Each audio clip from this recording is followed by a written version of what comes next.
Welcome to the InnovaBuzz podcast, where our job is to help you build visibility, professional credibility, and connection with your ideal client by putting the human at the center of innovative marketing, so you can build and strengthen an engaging, enduring relationship with your ideal clients. I'm Jürgen Strauss from InnovaBuzz, and I'm honored that you're here with me. If you haven't joined our wonderful marketing transformation community yet, go to innovabiz.co and collect your free gift as well. Do subscribe to the show and also leave a review because it helps others find us. Let's get into today's masterclass on this InnovaBuzz podcast.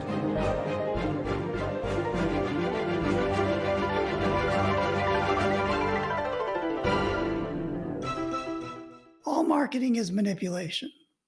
But there are kind of ethical types of manipulation and unethical. And I think the line is, if I engage in persuasive techniques that are designed to help you live your life better, make you wealthier, make you healthier, then that's an ethical expression of persuasion.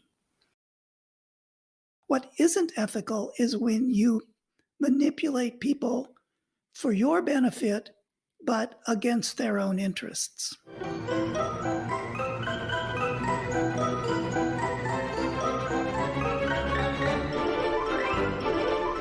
Welcome back. I hope you've had an awesome week so far. If you haven't yet listened to my recent conversations with Dr. turned marketer Johnson Emanuel and with leading authority on buying, selling, fixing and growing businesses, Michelle Seiler Tucker, then do go check them out. But stay here first, listen to today's conversation first, then go and check those out. I'm really excited today to have on the InnovaBuzz podcast as my guest, Steve Genco. He's a marketing innovator and entrepreneur, a management consultant and educator. Steve co-founded one of the first research firms devoted to applying neuroscience, social psychology, and behavioral economics to the study of marketing and consumer choice. Today, he's an active educator and speaker, conducting seminars and workshops around the world and virtually, of course. Steve holds degrees from Stanford University and from the University of British Columbia. He's written 2 books, Neuromarketing for Dummies and Intuitive Marketing. In our conversation today, Steve talked to me about why marketers must ask new questions and conduct marketing in new ways. We talked about marketing through the entire customer journey as a way to build long-term relationships. And we talked about why understanding our dream customers and their behaviors is vital to good marketing. Without further ado, then let's fly into the hive and get the buzz from Dr. Steve Genco.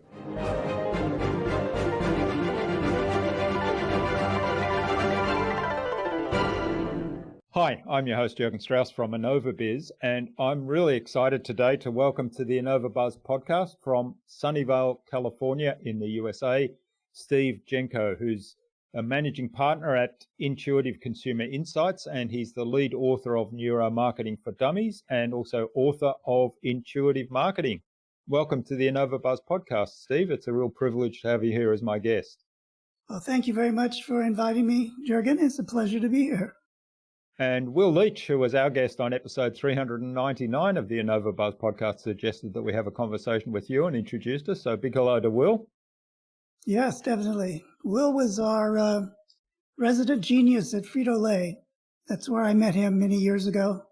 I was working for a neuromarketing research company, and he was one of the main strategy guys there, and I got to know him there. And then was very pleased to see his book, a Marketing to Mind States book. And he's been doing a terrific job with his new consulting business and doing a lot of good work for marketing in general. Yeah, and I loved exploring the whole idea of marketing to mind states with him. And And along that theme, I guess you talk about intuitive marketing, and we'll dig into the book a little bit more. And I like that you say that all marketing seeks to influence consumers, and intuitive marketing is the same, but it does so in a radically different way, and that's around aligning the consumer motivations and goals, and primarily in the service of their psychological needs, rather than attempting to impose an immediate transactional goal on the consumers using kind of the traditional disruption tactics. So I'm really looking forward to digging into that. Before we start talking about all things marketing, though, let's find out what drives you and how that shapes what you do today. Well, I'm at a point in my career where I've done a lot of different things over the years, and now I'm able to pretty much pick and choose the kind of projects that I want to get involved with. So it's a really fun point, both in terms of my career, my personal growth, and also having the freedom to not be working for somebody else and not be carrying the water of a particular firm with a particular point of view. So I've enjoyed the last few years. As I was thinking about some of your questions, you asked about background. For what it's worth, for your listeners, I don't know how many people have this kind of background, but I kind of describe my background as sort of a random walk through careers. Yeah. I started off as a political scientist, and I spent 11 years in political science and got a PhD in that field, but then there weren't any jobs. It's a real problem in the United States that there's not much of a supply-demand relationship between sending people off to graduate school and then finding jobs for them when they get done. So I went into IT programming and management, and I did IT management at the university where I got my degree. And I did that for 11 years. And then I got talked into becoming a management consultant. So I went off to KPMG at the time was an accounting firm that also had consulting. That was back in the US when you could have your accounting and consulting together in one company. And I started with them and I did management consulting, and that also lasted about 11 years. And then through my partnership with the consulting company that I was working with at the time, we kind of stumbled upon this idea of neuromarketing. And we decided to take our consulting business and turn it into a neuromarketing business. And we collaborated with some neuroscientists and neurologists and developed that business. And that was right at the start of neuromarketing. That was in 2005, 2006. And we went through the whole well, I'm going to call it kind of a horror show of the startup world, trying to find VC funding and trying to find clients. And sorry about that. And eventually our company got bought by Nielsen, a big giant of the consumer research world, and they kind of didn't know what to do with us. And then I left that. It was just kind of not going anywhere, and that's when I started writing. First I wrote the Dummies book, and then I started working on the intuitive marketing book. So since then, I've been kind of a lone wolf and engage in different kinds of projects that interest me, and so I guess I'm on my next 11-year cycle. I hope I make it the whole 11 years, but I haven't made it yet. Yeah. Sounds like you're about, you're nearly 11 years. So hopefully this one might last longer because it's so interesting and enjoyable. And like you say, it gives you the freedom to pursue your interests. Well, there's an infinite depth of things to learn. Just in general, the research on on the brain and the ways in which we respond to the world around us, not just marketing and advertising, but everything that we see and do, is just fascinating. And the science is moving at a breakneck pace. And so there's always new stuff going on that can be applied to many different areas of human activity. So it's, you're right in the sense that the flow of interesting new things will never come to an end, I don't think. Yeah. What I'd love to kind of start our marketing conversation with is this idea that, the traditional marketing seems to be, I mean, the whole online space has probably contributed to this. It's just so much noise out there, so much, and people seem to try to shout each other to stand out from that noise and get their message heard. And yet my response to that, and I'm guessing I'm probably not unique in this, is the louder somebody shouts, the more I'm inclined to kind of block out the noise and ignore it. So why do you think there's this still this tendency to do marketing in this way that I've just got to shout my message louder or put it on more billboards if it's traditional advertising, and that'll get the message through, as opposed to looking at it from the other side and understanding what people are looking for?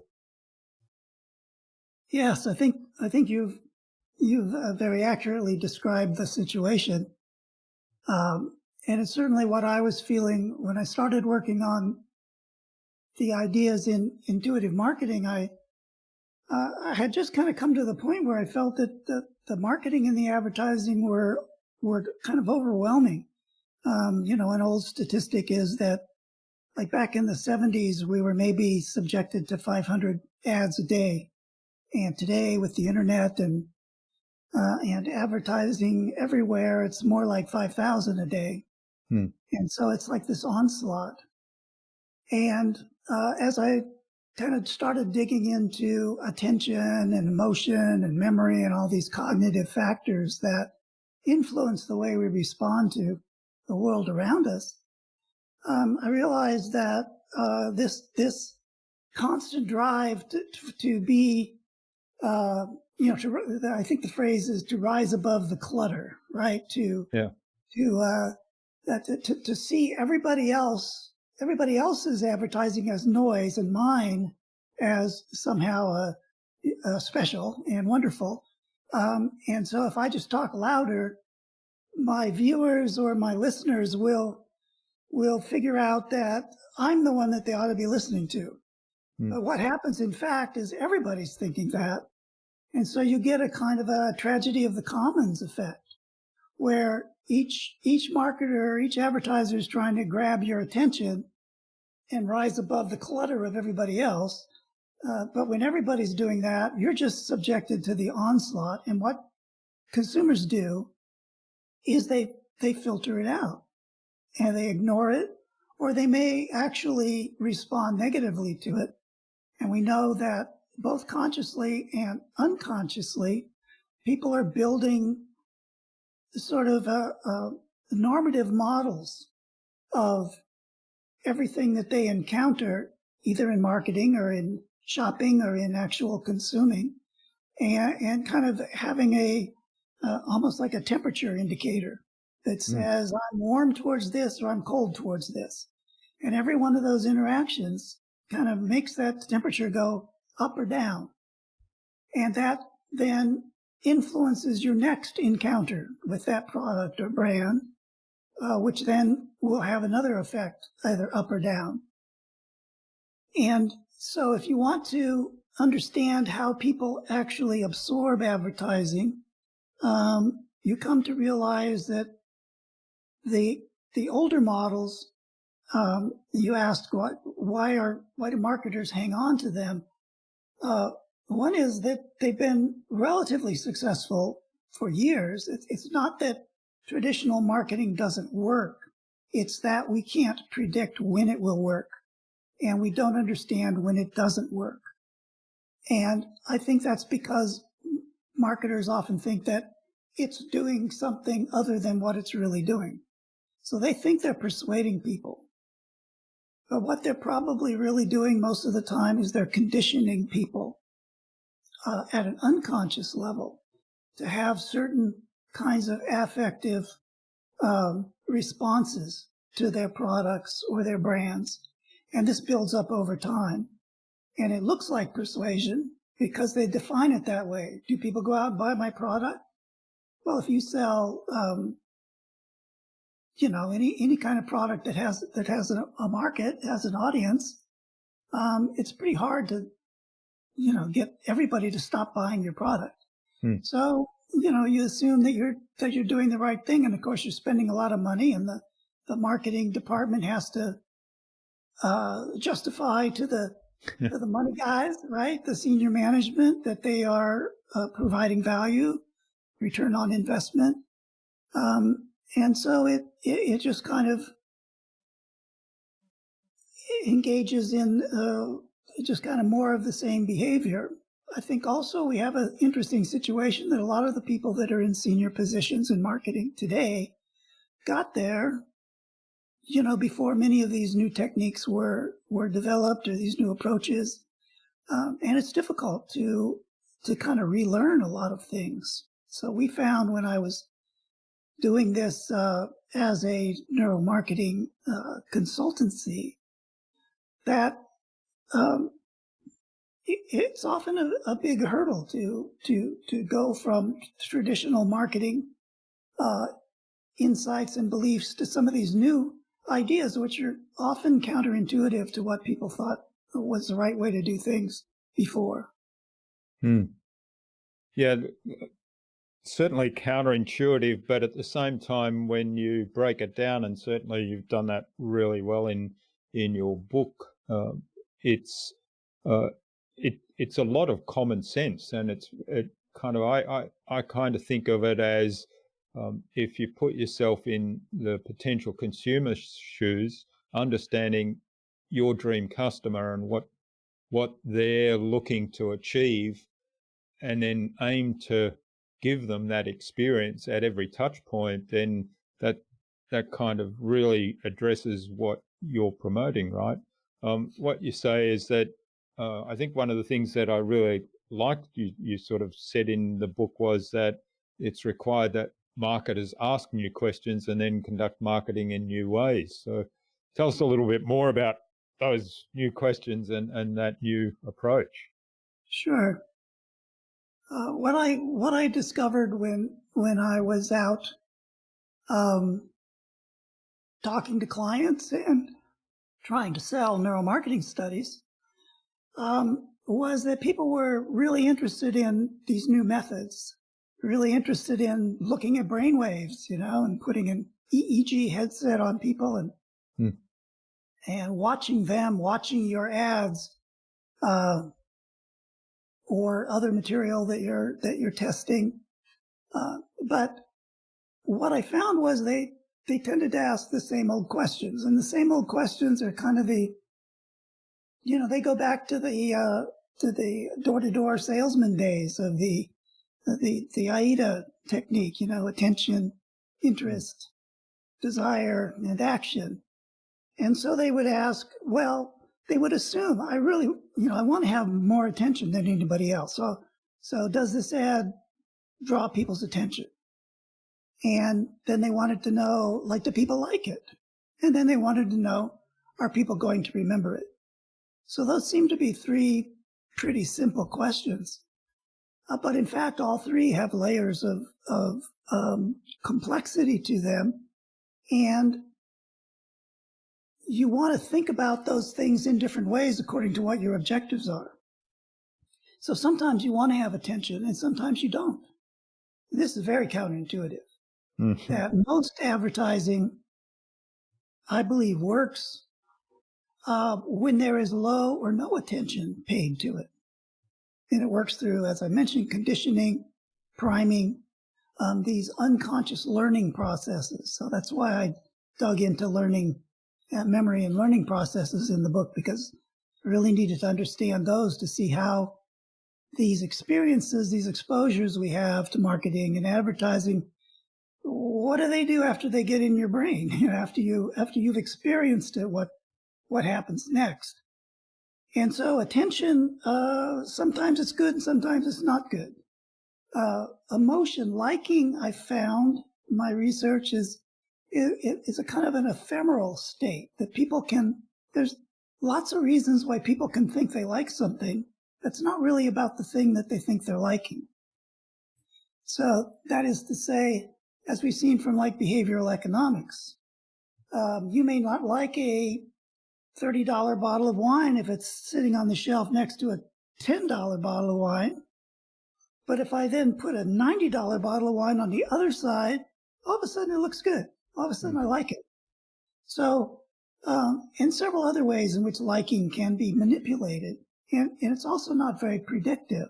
That's why I believe part of the answer to the eternal marketing question, why do 80% of new products fail, is because people aren't really good at predicting how they're going to behave with regard to that product, as compared to asking you, what do you think of this? Do you like it? Do you think you'll buy it? Oh, yeah, I think I'll buy it. And then when it comes out on the market, nobody buys it. And memory is also much different than kind of traditional thinking would lead you to believe.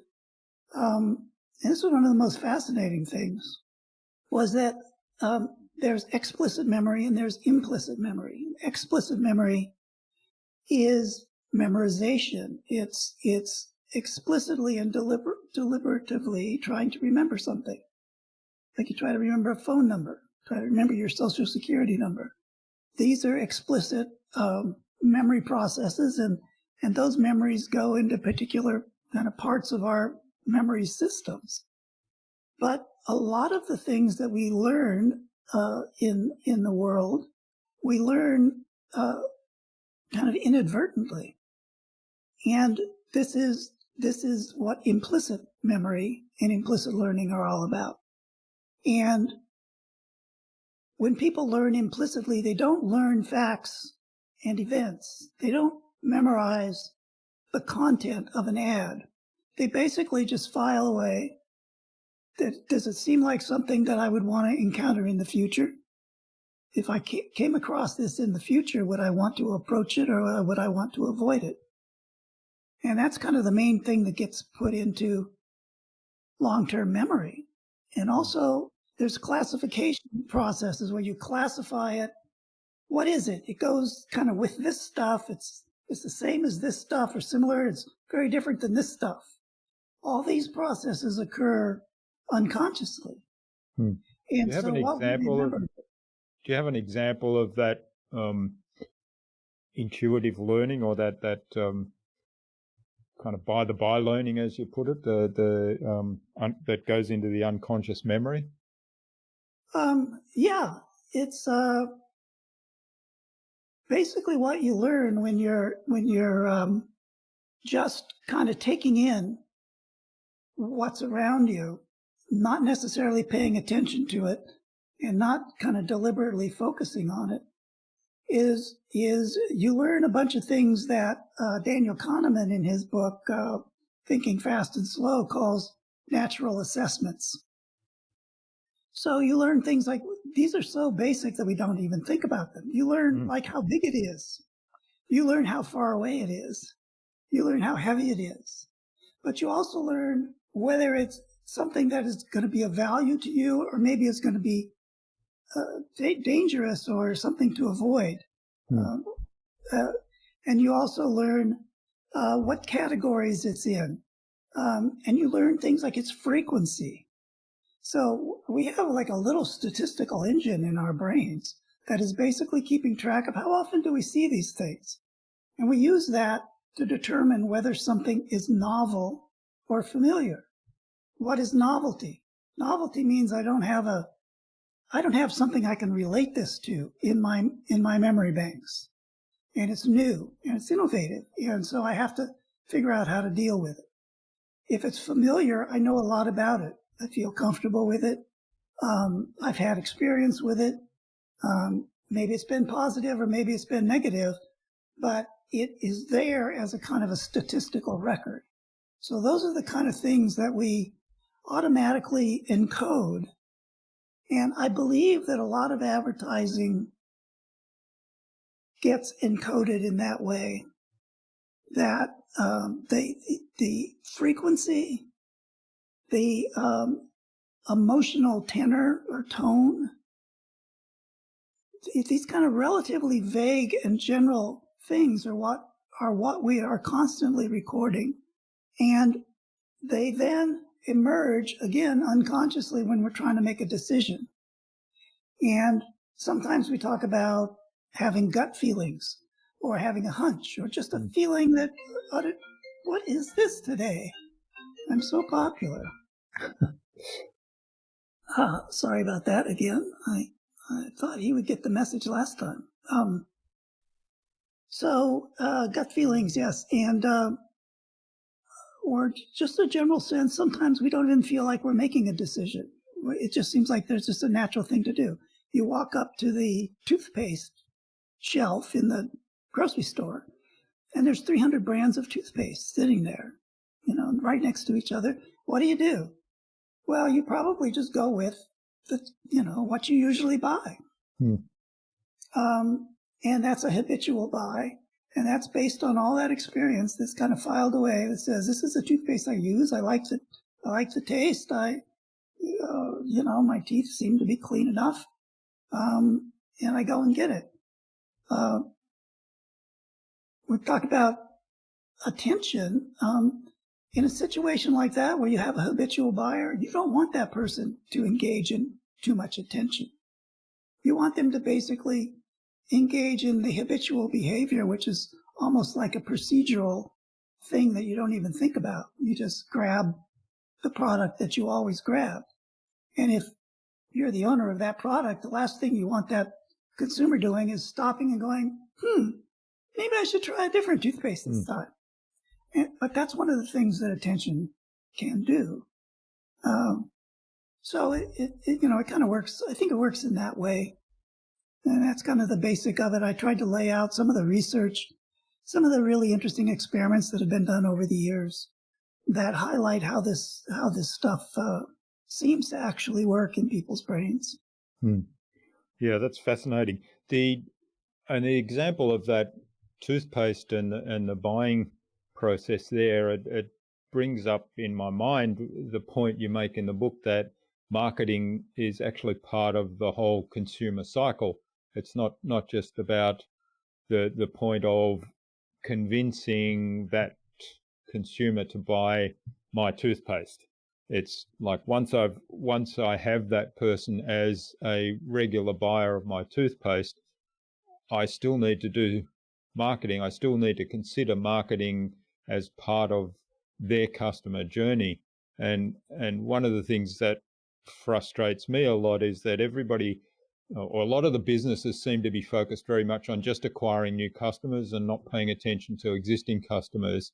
And, as you say, when you draw attention to your product in a way that existing customers start to question, is there something else out there? Should I do some more research here rather than just simply continue with my habitual buying? Then you can get into trouble, right?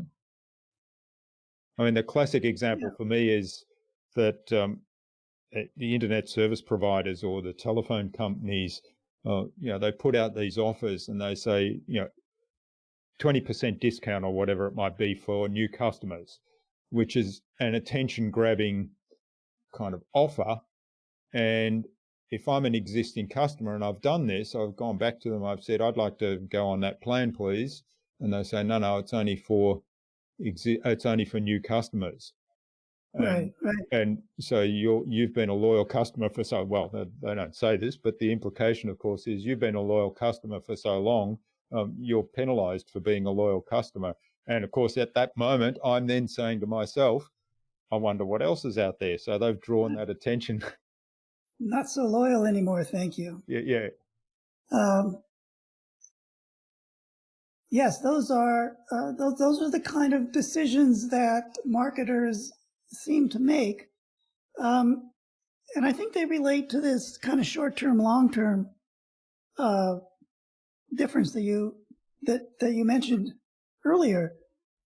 I think one of the things that the internet has done is it has eliminated the gap between the desire to acquire something and the process of actually acquiring it. So you don't have to jump in the car and drive down to the store anymore. You just like hit the one-click buy on Amazon, and it's on its way to you. And in some cases, it'll be there the same day, the next day.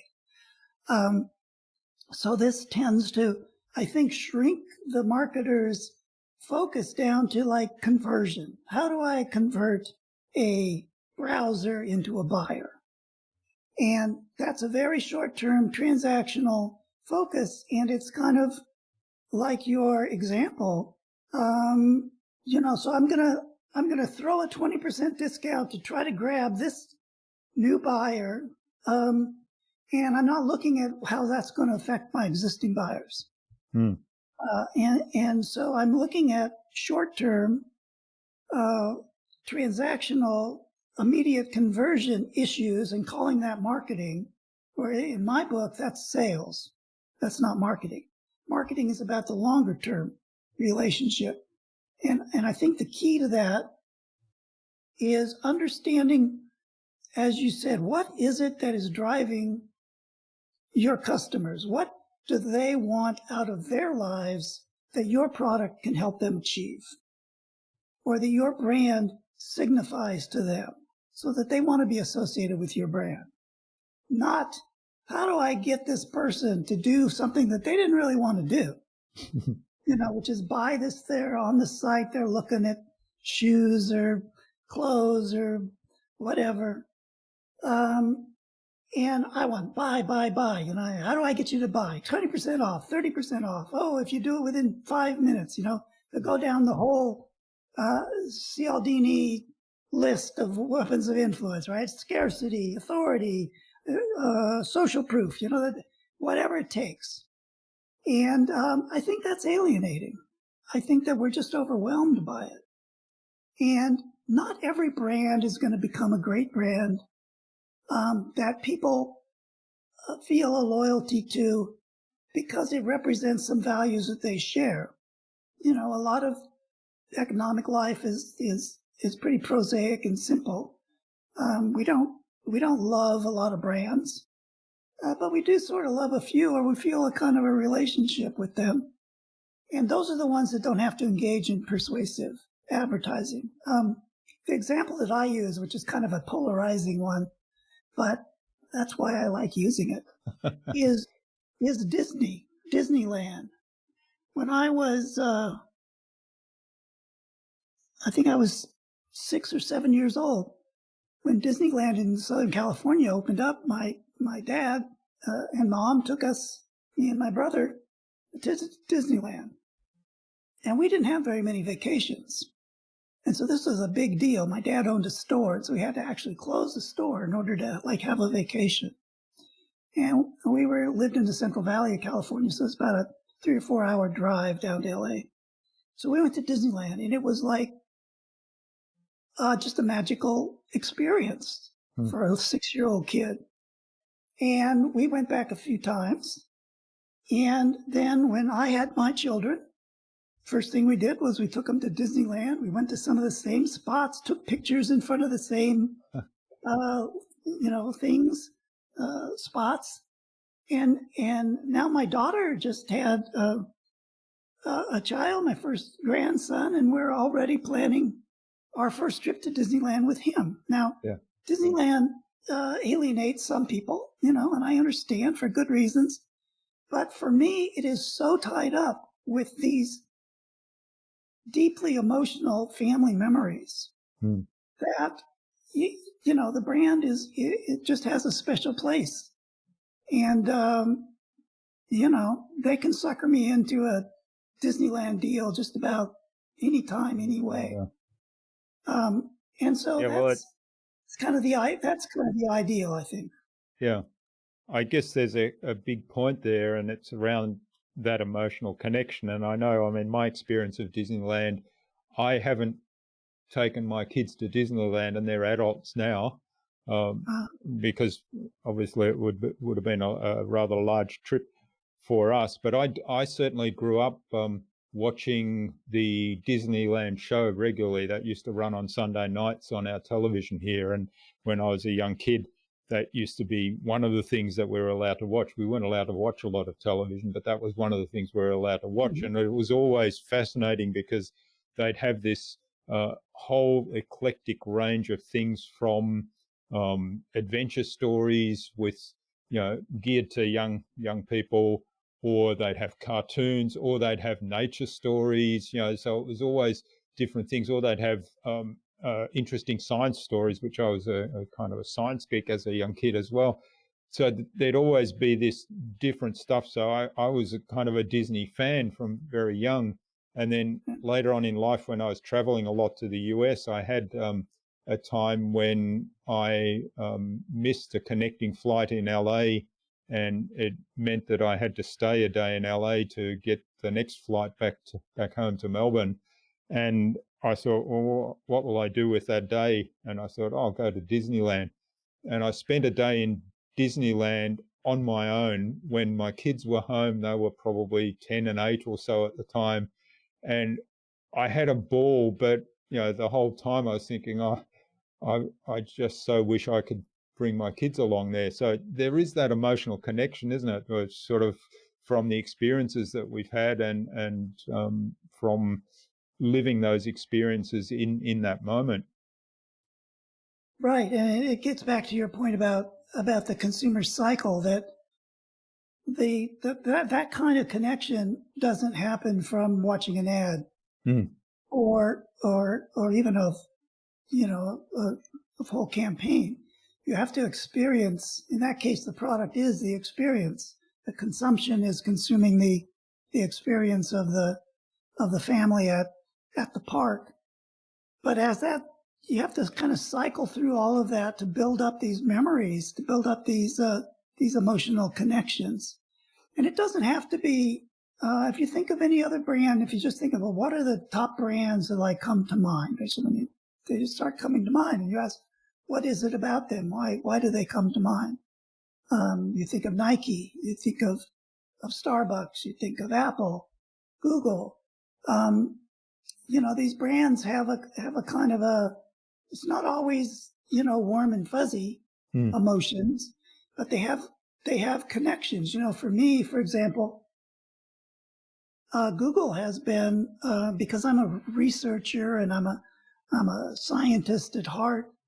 And I noticed that my buddy Will Leach mentioned, when you asked about what's your innovation tool, he mentioned Google Scholar. Yeah. And I thought, oh, that's a good answer. It's where I can go to have the whole world of knowledge at my fingertips, literally. And, that creates a relationship with the brand, even though I know there's a lot of things to criticize about Google. And I can separate the personal feelings from the kind of social and political, societal implications and so on. But I have to acknowledge that those feelings are there. And even something, I tell a story, I'll just tell you one more quick one. Since I was about 8 years old, I was discovered I was blind as a bat. I couldn't see the blackboard in front of the class. So I got glasses, and I had glasses all my life until about 5 years ago, when my ophthalmologist convinced me to get a cataract surgery. And so I had these new lenses put in, and the new lenses were set to have, so I could see clearly without glasses. First time in my life. So you know what the first thing I did was? I'm like 65-year-old man, okay? All of a sudden, I don't have to wear glasses anymore. What's the first thing I did? I went out and bought a pair of Ray-Bans. Now, do I think I'm Tom Cruise, or or I just want, it was something that I just wanted to be cool, to feel cool. Yeah. And Ray-Bans are cool. And so I went out and bought them, and it's just, to me, that's an example of how, we use brands to be extensions of our identity, of who we want to be. Even though it's a kind of a foolish idea, I acknowledge it because we have a lot of foolish ideas. But those are the kind of things that motivate us, when we get down to it. Well, that's fascinating, because that kind of highlights what you were saying earlier, that it's a memory, because clearly, because Ray-Ban don't do prescription glasses, you were probably ignoring all the messaging all that time. Absolutely. I and never yet had sunglasses. Yeah, and yet at somewhere it was obviously being filed away unconsciously in your memory, because as soon as you could see in the distance now you didn't need prescription glasses, you That's straight the away first went, thing that yeah. comes to mind. Yeah. It's amazing. It's silly, but I think it's a great example. A little self-deprecating, but it makes the point, that. And another big part of my discovery in this kind of research journey that I've been on is this idea of the importance of aspirations and identity enhancing things that enhance our sense of self are so important to human beings. Well, one of the things that brings up, and you talk about this in the book, and I thought this is really fascinating, because it's something that I, going back into my corporate career, I used to have these conversations around what's a want and what's a need, and how do you address that in the marketing, and how do you differentiate, and what's the difference, what's the important there, and you talk about desire and compulsion and how they move us differently, and tell us a little bit more about how you see the difference between wants and needs, and is it important that they're different, and how does that tie in with that aspirational and self-affirmation goals that we all have? Yes, definitely. This was really one of the most fun parts of the book, because when I got there, it's an interesting process writing this book, because at every point I sort of thought, well, I'm gonna run into a brick wall here pretty soon. I'm kind of saying all these outrageous things, and I'm going to find a contradiction here at some point, and I'm just going to put this away and get on with my life. But I kept finding as each topic kind of sent me to the next topic, and then I was able to see that there was a story there that aligned with the story that I was telling so far. So that what got me really excited that this book actually might end up being something was when I got to wants and needs. And I found myself feeling like a taxonomist, So what is the difference between a want and a need? And I decided that a want is largely discretionary. So we use the word, look at the way we use the language. We talk about wants. I want something. I use the example of a new car. I want a new car versus I need a new car.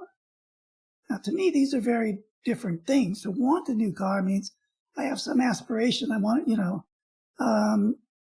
it's something that I don't have that I would like to have. But I think a want implies that maybe I could live without it. I can live without that Ferrari.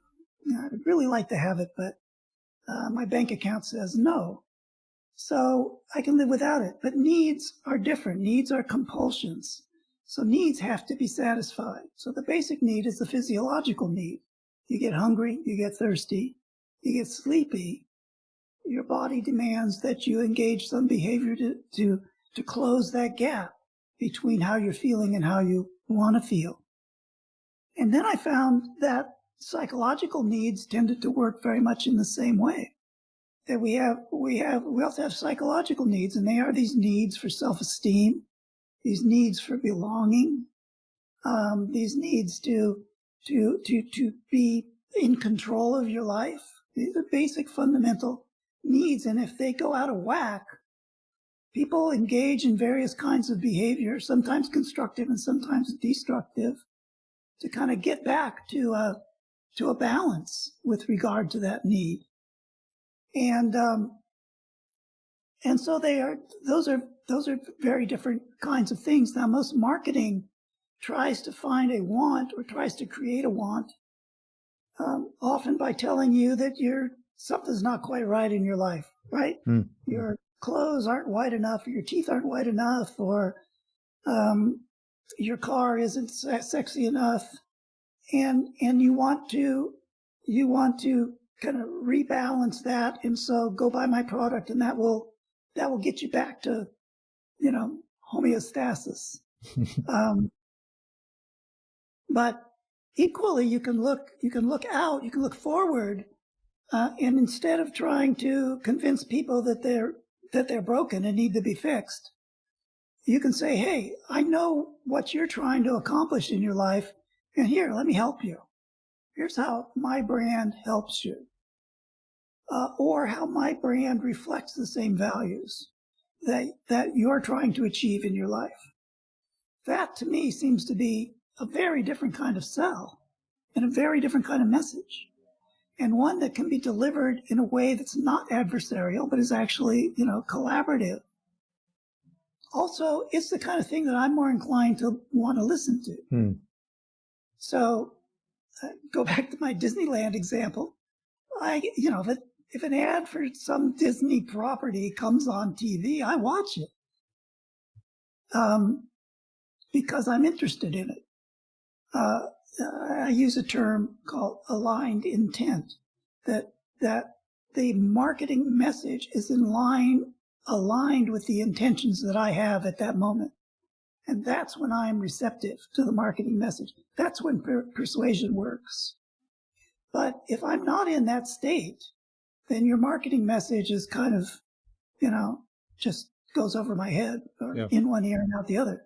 Yeah, it's just noise. So in that sense, that's why I think there's an opportunity here for marketers to be more engaged with what their consumers really want to accomplish in their lives, and say, here's how we contribute to that. Hmm. Yeah, so that raises the point, of course, that you need to really understand who your dream customer is, who your ideal customer is, and what their aspirations are and what their goals are. That is so important, and that's actually another thing that I really appreciated in Will's book, was his focus on the different kinds of, we marketers like segment everybody by demographics all the time, but there's also kind of like psychological and neurological segmentations that are very relevant to how you talk to people. So Will talks about this idea of regulatory fit, of promotion-oriented people and prevention-oriented people. And they respond to things very differently. A promotion-oriented person wants to know, like, what does this get me? What does this benefit me? A prevention-oriented person wants to know, what disaster does this help me avoid? Yeah. Right? And if you understand who your ideal customer is, or maybe you have different segments and you want to talk to them differently. There are people that are these kind of basic kind of psychological temperament sorts of things, like prevention, promotion, introverts, extroverts, people that are cheap and people that like to spend money. I can never remember where the word spendthrift is the person that like spend more money or less money, but that person and whoever the opposite person is. These are all kind of mental segmentations, and also it comes back. I was having a conversation in the last episode of the podcast, and actually it was the previous one, but anyway, that's not so important. The distinction he made was people who value time more than money, or people who value money more than time. Yep. And And so people who value time more than money, if you can give them time or show them a way to basically get more time, they will spend money for that benefit. Whereas the people who value money more than time, and you try to sell them, here's a time-saving technique, they won't spend money on that because they place more money on the more value on the money. So for that person, you've got to provide a different benefit. And if you send the right message to the wrong person, you've just squandered whatever you spent on that on that effort, because it'll go right past them. That's right. All right. Now, one of the other things you talk about, there's a whole chapter there on ethical marketing, and I think what you've just touched on in terms of understanding what motivates the customer and working together with them to address their needs and aspirations is in my mind the concept behind really ethical marketing. So what I'm curious about, though, this whole idea of marketing as persuasion, how do you reconcile that with the idea of being ethical about marketing? Right.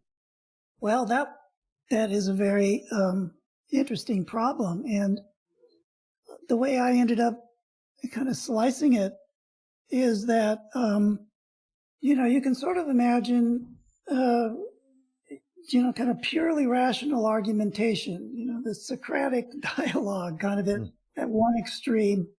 And then the other extreme is, I've got this gun to your head, and if you don't do what I want you to do, I'm going to shoot you.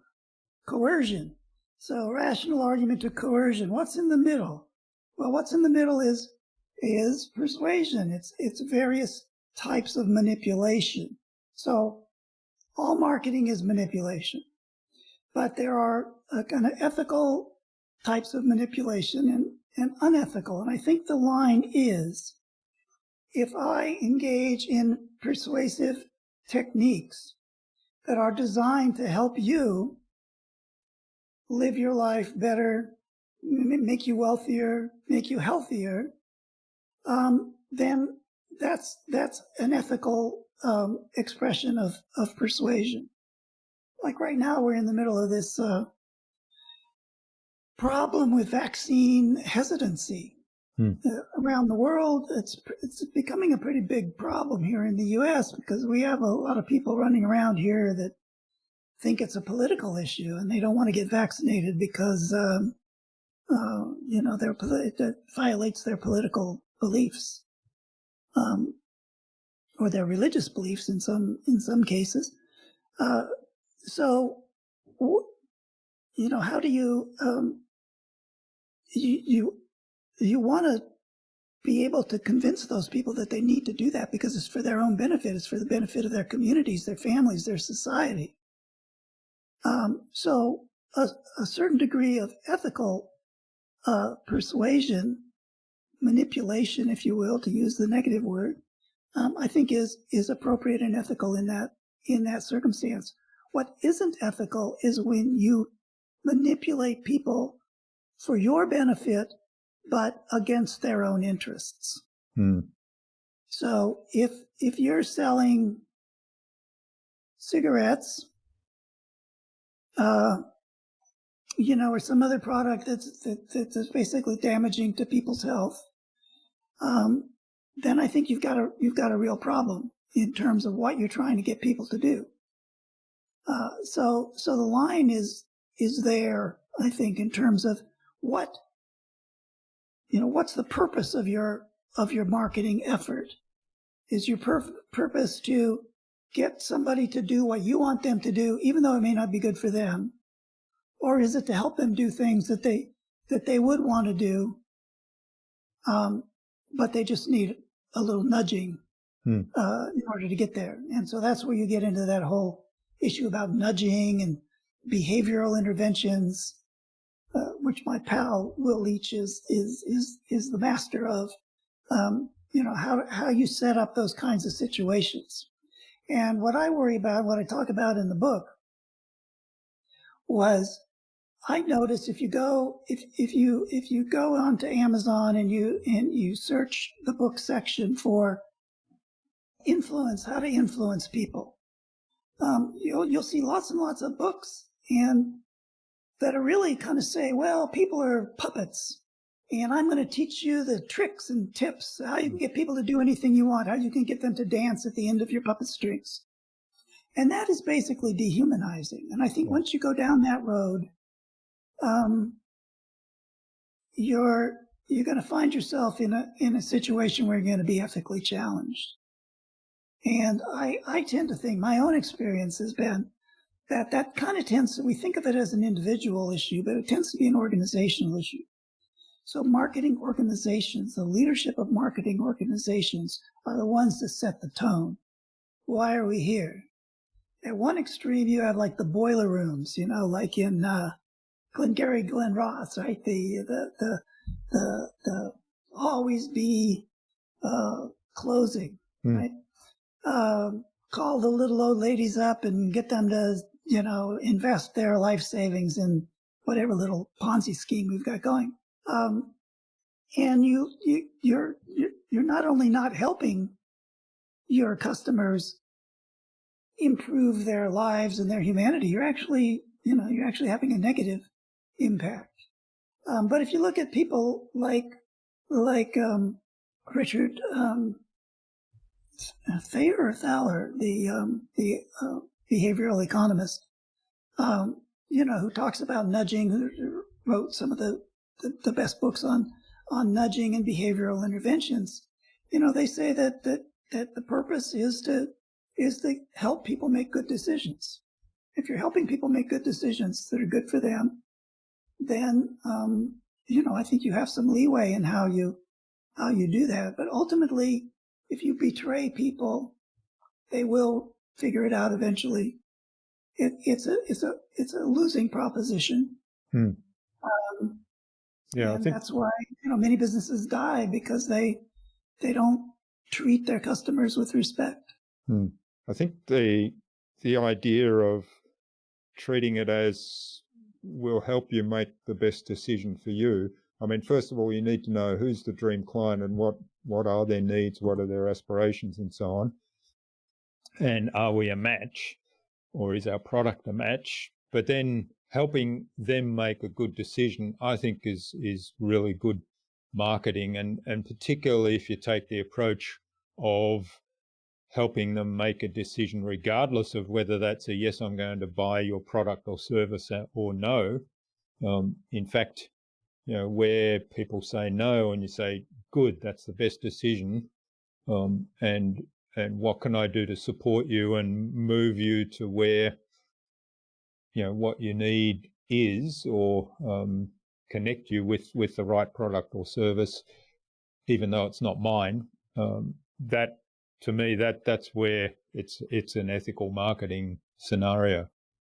And we who sell those kinds of services know that's the hardest thing to do, to tell a client, no, you really don't need what I'm offering. Yeah. But ironically, it's often the kind of indicator that people will refer to later on and say, yeah, I trust these guys because, they when there wasn't a fit, they told me there wasn't a fit. Mm-hmm. That's right. And they may, in fact, become advocates, because they may go to other people and say, hey, you should speak with Steve. He's got what you need. He wasn't a fit for me, but he's an ethical person because he pointed me in a different direction and told me he wasn't a fit.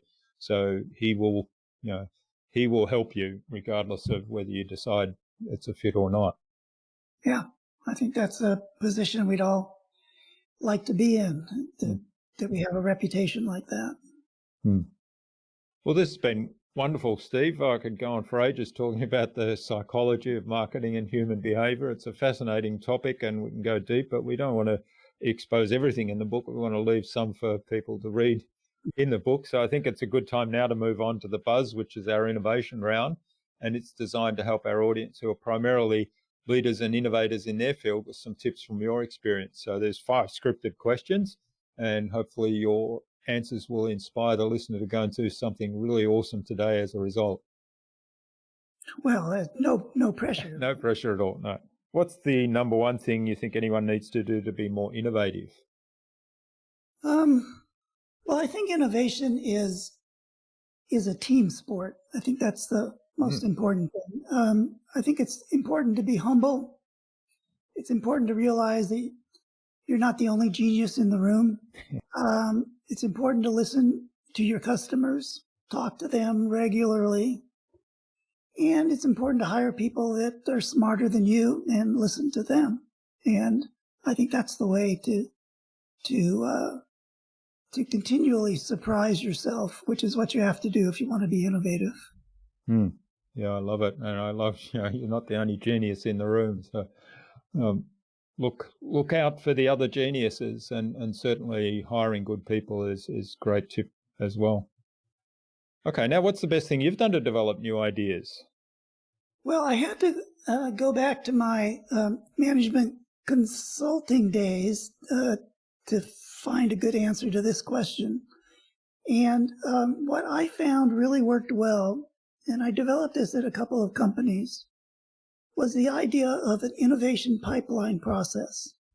So this is not so much an individual thing, but how does a company, how does a corporation maintain a focus on innovation when, of course, in its day-to-day business, it's exploiting the products and the brands that it has, and that's how it makes most of its money. But it's got to have a pipeline, an innovation pipeline. And so we developed this idea of creating an innovation pipeline process, and it basically involves really treating innovation in the company as if you're a venture capitalist. And so you allow people in the company to draw up business plans and to make literal pitches to, maybe it's the corporate strategy group, or you'll have a group that manages this innovation pipeline process. And so you have business plan type initiations of projects. You then get senior approval, buy-in, financial commitment, and then you properly staff, fund, house the innovation project. You time box it. You say these are going to be the dates at which you're going to report back. You incubate it, you develop it, you support it, and then you make a decision. You either launch or you kill, and then you integrate it back into the main line of the business. And you have this kind of constant flow, and you're pulling in ideas from everywhere, from customers, from employees, from academics, from scientific, areas that are relevant to your business, and you just keep that moving through the company, and that creates a kind of a lifeline for innovation. I found that it worked really well in the companies where we implemented it. Yeah, I love that idea, and it's kind of really addresses this key question of how do you maintain the existing product line and keep supporting that and generating revenue from that, but at the same time developing those potential new innovations, some of which may actually disrupt that existing business model. Right. And that needs to be a part of the process of deciding whether this is something we want to do or we don't want to do. We have to look at the big picture. So that's why it is. Innovation is a senior management responsibility. It has to be seen that way. It has to be celebrated, rewarded. But it never sort of disrupts the mainstream business. You need to go out into this pipeline and then come back in to the main business in order to make it work. Yeah, love it.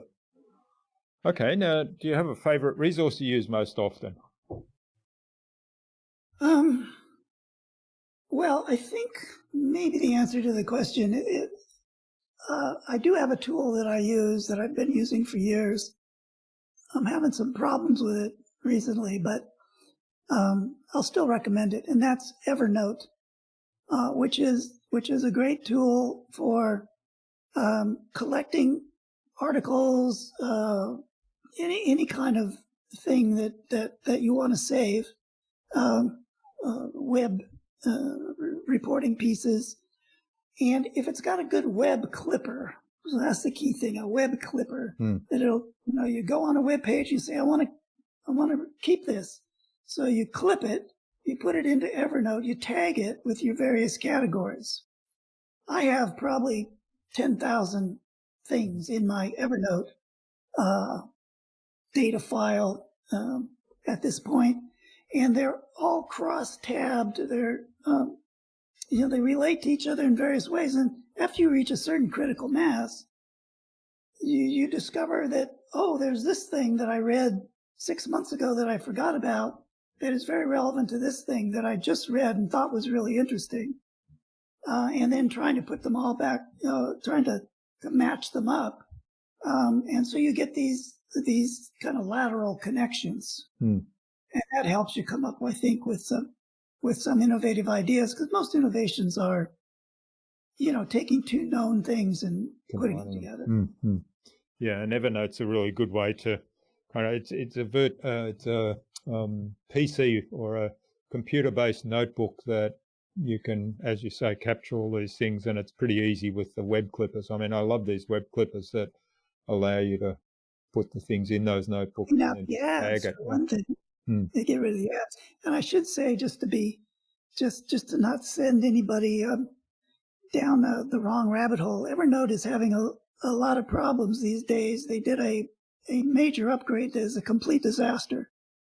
It was such a disaster that they issued the old version. They call it Evernote Legacy. And I actually use Evernote Legacy because Evernote is unusable at this point. Oh, right. But I'm 10,000 notes in, so it's not easy to switch. There are some other competitors that are very good out there as well. So do a little research if you're looking for that kind of tool, and you can find one that works. If you're starting from scratch, you might want to try one of the other ones. Yeah. Evernote, maybe. Well, I used Evernote for many years, but I switched probably about 2 years ago. I switched over to Notion, which is it's a different style of thing, but it kind of suits the way I use that kind of notebook. It suits it a lot better. Well, it's that whole thing about familiarity and novelty. It's like being familiar and knowing how to use it, not having to think about it, is worth a whole lot. Having to learn something new. It's like, and particularly, as long as possible. And particularly transitioning to something new when you've got tens of thousands of records there already. That's a big challenge. Yeah. Okay. Now, what's the best way to keep a project on track? Oh God. Well, it's all you can do is scope it out, timeline it in detail, put it all in a contract, get everybody to sign it.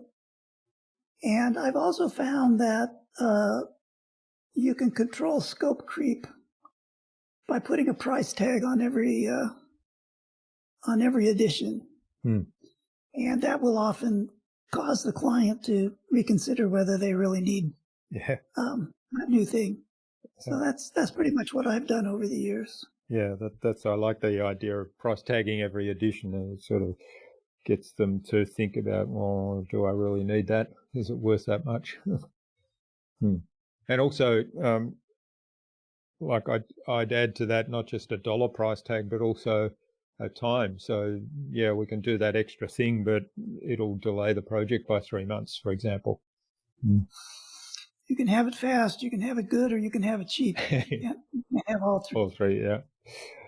All right. Now, what's the number one thing you think anyone needs to do to differentiate themselves? Or well, I thought I wanted to maybe tell you a short, quick story with a somewhat different approach to answering this question.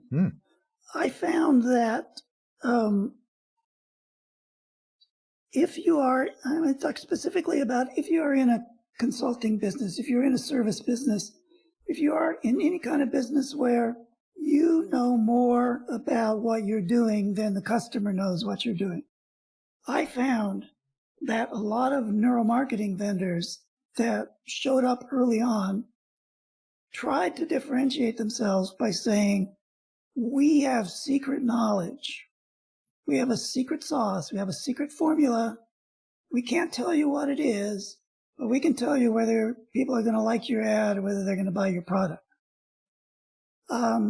Then there were other companies that came along and said, we don't have any secret knowledge. All of our work is based on established academic research. Take like EEG. If a vendor comes up to me and says, I've got a new way of using EEG that nobody's ever figured out before, but I can't tell you what it is, but I'm going to charge you $100,000 for to do the project. You're probably going to reject that offer. And that is what happened. So a lot of these companies, they thought they're going to be so impressed with us. We come in with our white coats and we're neuroscientists and PhDs up the wazoo. And they're just going to be so impressed. They're just going to hand over the money. Well, surprise, surprise. It doesn't work that way. That's not the way to differentiate that kind of business. What we found was that what people wanted to hear was that you were using established methods. You were willing to sit down, show me the research, even though I probably won't read it and I won't understand it, but I want to see it. I want to touch it. And that your differentiator is that you will be authentic, you will be transparent, you will be fast, you will be fair in terms of pricing. So in other words, it's not what you do that's your differentiator. It's how you do it. And it took the neuromarketing field a long time to realize that that was the trick with regard to selling innovative, novel services to people who had not had experience with those services before. So that's what came to mind when I saw that question. I don't know how to differentiate myself. Yeah, well, I love the comparison, and you're right. I mean, there's a lot of fields where people say we have this proprietary technique or proprietary technology or secret know-how, and there's a lot of marketing information that goes out. Let me share the secrets to something or other, and I always think, well, if they're secrets and you're sharing them, they're no longer secrets. So how valuable are they? And also, if you're keeping them secret until I pay for them, how do I know that I'm actually getting value out of them? So yeah it's kind of like you do put up this barrier. We would go to some really, really big companies. I don't want to, mention any names, but the biggest advertisers and marketers in the world. And they would say, like, hey, if you think I'm going to give you money and direct my business on the basis of your research without you telling me what the heck you did and how you got the results that you got, I'm just not going to do it. I mean, these guys are too smart for that. Yeah. And so they want a partner. They don't want, a guru. So I think that tends to work for that kind of business. And that's the kind of business that I've been in for a couple of decades, and it's exhausting. All right. Well, thanks so much, Steve. This has been absolutely fabulous. Now, where can people find out more about you, get a hold of your book, or each of your books, the Dummies Guide to Neuromarketing and the Intuitive Marketing book, and also maybe even reach out and say thanks for what you've shared today? Yeah. Well, the books are on Amazon, and the Dummies book is a Dummies book, and it's been pretty popular. I think it's a really good book, and the kind of the Dummies marketing is kind of a two-edged sword. It's like some people say, "Oh, it's a book for dummies." I'm not a dummy, other people, though, realize that some Dummies books are, richer than others. It's not Goldfish for Dummies. It's Neuromarketing for Dummies. So I think it's still pretty up to date. So I'm on intuitive marketing. I published myself. So it's on Amazon. You can get it in hardback or paperback or ebook, Kindle. And I'm on Twitter at what am I on Twitter? At SJ Genco. I'm on LinkedIn, and I have a intuitiveconsumer.com website and a blog there that I blog pretty regularly. I also have been posting a lot of stuff on Medium recently. So a lot of things that are sort of excerpts from the book or variations, extensions of things in the book have shown up in articles on Medium, so people can find stuff there. But basically, I just try to get my work out there in, these various channels. Great. Well, we'll post all those links in the show notes so people can click through and investigate further and maybe get a hold of the book.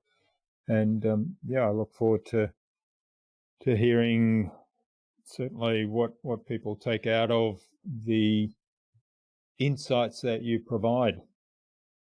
So do you have some parting advice for our listener today? Parting advice? I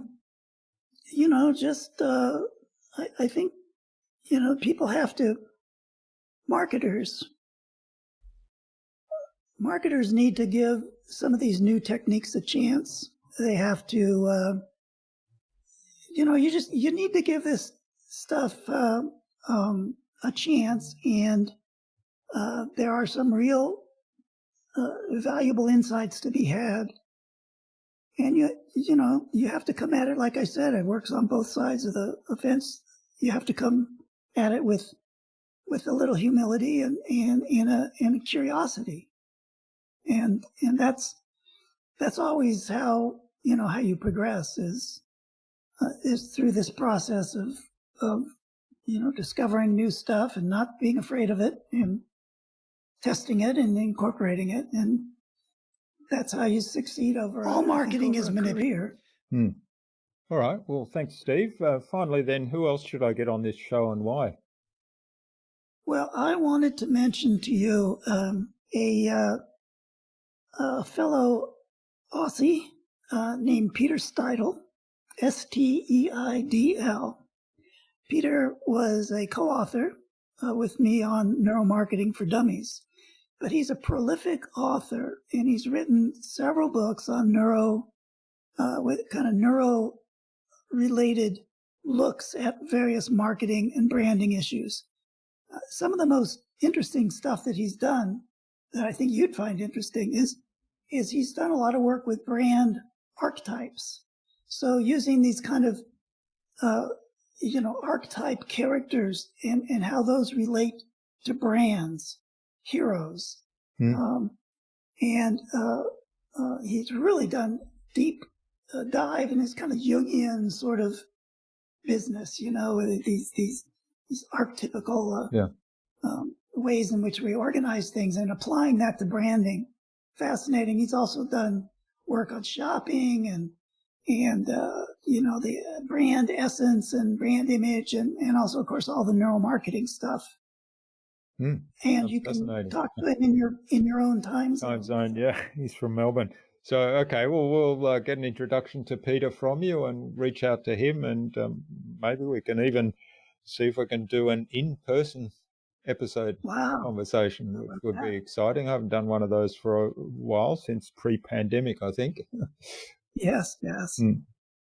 All right. Well, thanks so much, Steve, for sharing your insights with us so generously today. I've really enjoyed this. We probably need to schedule another time where we can dig deeper into some of those aspects, but I think it's a good thing to leave people curious enough to go read your books and your articles and explore that some more. I certainly encourage people to explore those ideas, particularly around the idea of really understanding what your ideal customers, your dream customers, what their aspirations and wants and needs are, and how you can best serve them. And then look at applying the neuromarketing techniques you speak about in terms of presenting your message. So thanks so much. I've had a ball. I wish you all the best for the future, and let's stay in touch.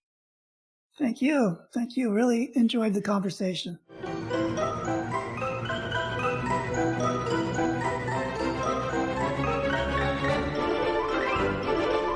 I hope you enjoyed that really engaging conversation with Steve and took something away from this wonderfully valuable conversation. Steve's insights into behavioural and intuitive marketing are fascinating and provide wonderful guidance to making marketing human again, and focused, of course, on the transformation for our clients. I'd love to know what you took away from Steve's episode. Go to the blog post, comment below the blog post about your big takeaway. You can find that blog post at innovabizz.co/Steve Genco. That is STEVEGENCO.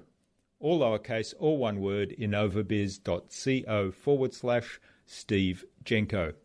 You'll also find contact information there for getting in touch with Steve, as well as links to the Intuitive Consumer website, to the book Intuitive Marketing, to Steve's social media pages, and the other resources we spoke about in our conversation today.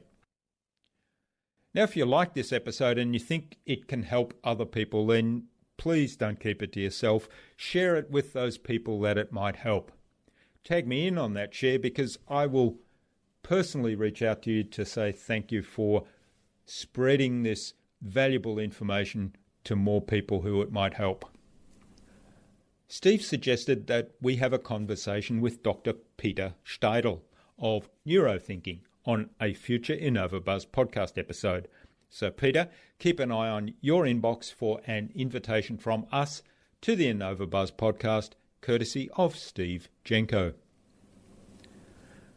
Tune in again to the next episodes of the InnovaBuzz podcast, where we've got yet more fantastic guests lined up, including author of Done by Noon, Dave Ruel, and author of Disruption Off, Terry Jones. Thanks for listening to this episode. Make sure you subscribe to the show to be reminded of new episodes. It's free to subscribe. Leave a review if you like. Even if you don't like me, I'm okay with that. I'm asking you to leave a review because it helps other people find this show. Go to innovabizz.co to join our marketing transformation community and access a free gift my team and I made for you. It's the Marketing Master Mini Class. We want to give you everything you need to transform your marketing into a human-centered, relationship-focused growth engine. Until next time, I'm Jürgen Strauss from InnovaBizz. Remember, be awesome and keep innovating.